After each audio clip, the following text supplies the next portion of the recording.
très heureux de vous accueillir si nombreux ici à Reims pour notre colloque. Je vous remercie de votre présence nombreuse pour la compétence du service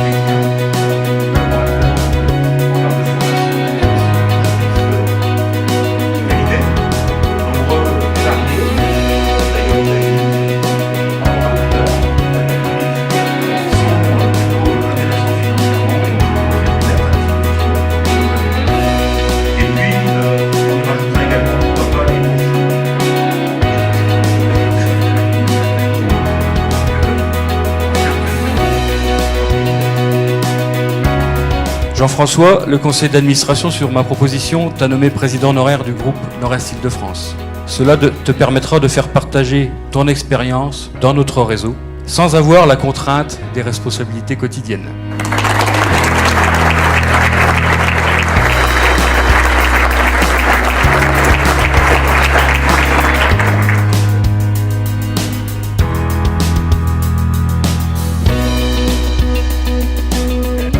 Les pays qui vont le mieux au monde aujourd'hui, c'est les pays d'Europe du Nord, qui sont les seuls pays au monde dont les charges sont supérieures à la France. C'est ceux qui ont le plus de croissance et le moins de chômage.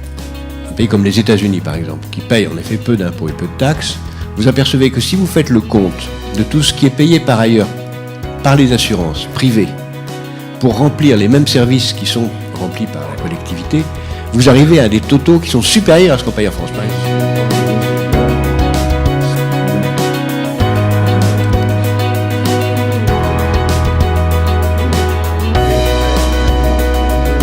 Si je peux me permettre de citer une fois François Mitterrand, je me souviens qu'un jour, tout à fait au début de son mandat, nous étions dans un avion rentré d'un sommet complètement raté, et je lui dis, au fond, pour vous, c'est quoi la qualité principale d'un homme d'État? Sans réfléchir, il me dit, j'aimerais vous répondre le courage, mais c'est l'indifférence. Et je trouve que c'est une phrase extrêmement profonde. L'indifférence, ça veut dire, je sais ce que je dois faire, je me moque des soubresauts de passage, je le fais et je serai jugé plus tard.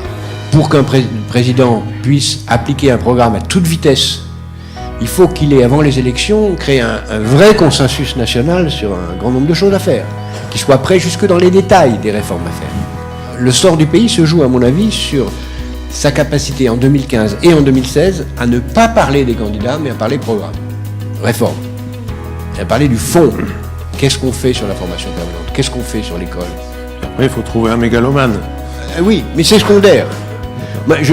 Un système politique idéal pour moi serait un système où on voterait en deux fois. On voterait d'abord sur un programme, et puis après on voterait sur l'homme chargé de l'appliquer.